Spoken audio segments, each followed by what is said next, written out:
Hai, Assalamualaikum warahmatullahi wabarakatuh. Perkenalkan, nama saya Muhammad Buwana Firzatullah dengan NIM 100 113 8222 7191 dari Prodi Kesehatan Masyarakat Universitas Sriwijaya dari kelas IKMB. Pada video kali ini, saya akan menjelaskan terkait analisis kualitas lingkungan, tepatnya spesifik pada analisis kualitas air. Jadi apa itu analisis kualitas lingkungan air? Analisis merupakan sebuah kegiatan untuk menentukan apakah suatu kondisi lingkungan air dan juga faktor ekologi di dalamnya dalam keadaan baik atau tidak, dan bagaimana dampak dari kondisi tersebut bagi makhluk hidup yang ada di dalamnya. Kata berikutnya yaitu kualitas air. Apa itu kualitas air? Jadi kualitas air itu merupakan sebuah kondisi atau keadaan terkait komponen-komponen seperti komponen biotik dan juga abiotik yang saling berinteraksi yang sesuai dengan spesifikasi dan standar lingkungan yang baik. Baiklah, jadi itu tadi definisi dari analisis kualitas air. Lantas, apa sebenarnya tujuan dilakukannya analisis kualitas air?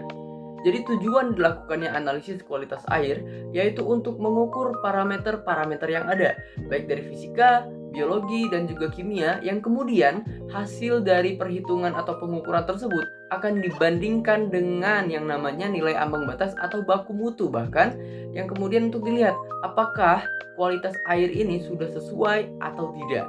Baiklah teman-teman sekalian, apabila kita berbicara tentang analisis kualitas air, maka kita tidak akan bisa lepas dari yang namanya pemantauan kualitas air.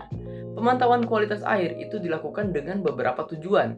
Yang pertama yaitu environmental surveillance, yaitu tujuan untuk mengukur dan juga mendeteksi parameter-parameter yang ada, yang kemudian untuk dilihat bagaimana pengaruhnya terhadap lingkungan dalam jangka waktu tertentu. Yang kedua, yaitu establishing water quality criteria, yaitu sebuah tujuan untuk membandingkan bagaimana pengaruh-pengaruh dari variabel-variabel yang dapat berpengaruh terhadap lingkungan air, yang mana hal ini dilakukan untuk menentukan baku mutu atau kualitas dari lingkungan air. Dan yang terakhir, yang ketiga, yaitu appraisal of resource, yaitu sebuah tujuan agar kita dapat mengetahui gambaran secara umum tentang kualitas sebuah lingkungan air. Selanjutnya kita akan membahas bagaimana analisis kualitas air itu dapat dilakukan. Akan tetapi sebelum itu, marilah kita sama-sama mengetahui terlebih dahulu istilah-istilah penting yang harus kita pahami dalam analisis kualitas lingkungan air. Yang pertama yaitu sampel air. Sampel itu merupakan sebuah istilah yang merujuk pada sebuah contoh yang menjadi wakil atau yang menjadi representan bagi populasi yang besar. Kalau dalam konteks yang kita bicarakan yaitu air, maka sampel ini adalah contoh air yang dapat menggambarkan ciri-ciri atau karakteristik yang sama dengan populasi air yang besar. Kalau tadi sampel adalah contohnya, dan sampling ini adalah sebuah kegiatan dari kita atau peneliti untuk mengambil contoh tersebut, yang mana sampling ini dilakukan melalui berbagai pertimbangan dan juga didasarkan oleh tujuan kita dalam melakukan sebuah penelitian. Yang ketiga yaitu titik sampling. Jadi titik sampling ini merupakan sebuah istilah yang merujuk pada di mana tempatnya atau di mana lokasi kita dalam melakukan kegiatan sampling atau mengambil contoh sampel. Maka dari itu, titik sampling ini tidak dapat ditentukan secara sembarangan dan perlu dilakukan beberapa pertimbangan dan juga didasarkan oleh tujuan penelitian kita untuk menganalisis kualitas air. Baiklah, jadi itu tadi adalah beberapa istilah yang perlu kita ketahui apabila kita membahas tentang analisis kualitas lingkungan. Berikutnya kita akan membahas bagaimana parameter-parameter yang digunakan dalam kita menganalisis kualitas air. Yang mana setiap parameter tentunya memiliki nilai ambang batasnya masing-masing untuk mengelompokkan bagaimana kondisi atau kualitas sebuah lingkungan air, apakah itu baik ataupun tidak. Maka dari itu marilah kita sama-sama menyimak contoh dari analisis kualitas lingkungan air yang akan saya sampaikan pada cuplikan berikut ini. Kita langsung masuk saja ke bagaimana implementasi dari analisis kualitas lingkungan itu dilakukan. Yang mana contoh dari analisis kualitas lingkungan ini saya ambil referensi dari sebuah artikel pada sebuah jurnal dengan judul Kajian Kualitas Air Sungai Ciliwung oleh Ratna Sari Hasibuan. Dapat sama-sama kita ketahui bahwa Sungai Ciliwung merupakan salah satu sungai yang cukup terkenal di Indonesia, yang mana daerah aliran Sungai Ciliwung ini berasal dari kaki Gunung Pangrango di Jawa Barat. Sungai Ciliwung ini memiliki peran yang sangat penting dalam kehidupan masyarakat pesisir sungai. Akan tetapi, perubahan lahan dan juga beban pencemar dari industri itu mengakibatkan sungai ini tercemar. Maka dari itu, marilah kita sama-sama menganalisis bagaimana kualitas lingkungan air dari Sungai Ciliwung menggunakan beberapa parameter yang akan digunakan dalam proses analisis kualitas lingkungan Sungai Ciliwung. Terdapat beberapa parameter yang digunakan untuk menjadi acuan dalam menilai kualitas lingkungan dari Sungai Ciliwung, yang mana beberapa parameter tersebut yaitu yang pertama adalah pH, kemudian temperatur, lalu BOD atau Biological Oxygen Demand, kemudian COD atau Chemical Oxygen Demand, lalu identifikasi dari plankton.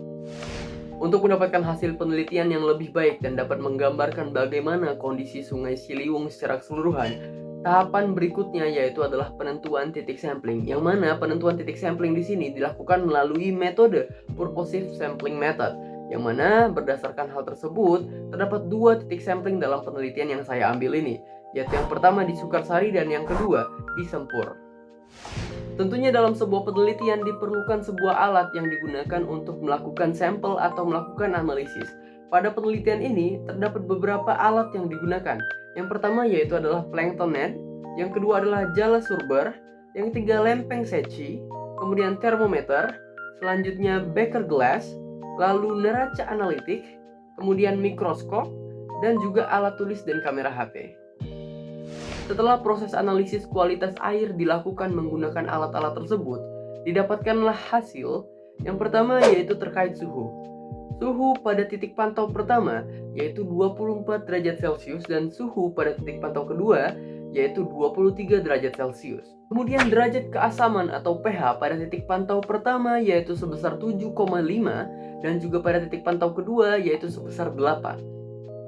Parameter berikutnya yaitu tingkat kecerahan, yang mana pada titik pantau pertama tingkat kecerahannya yaitu 41,5 cm dan juga pada titik pantau kedua yaitu 41 cm.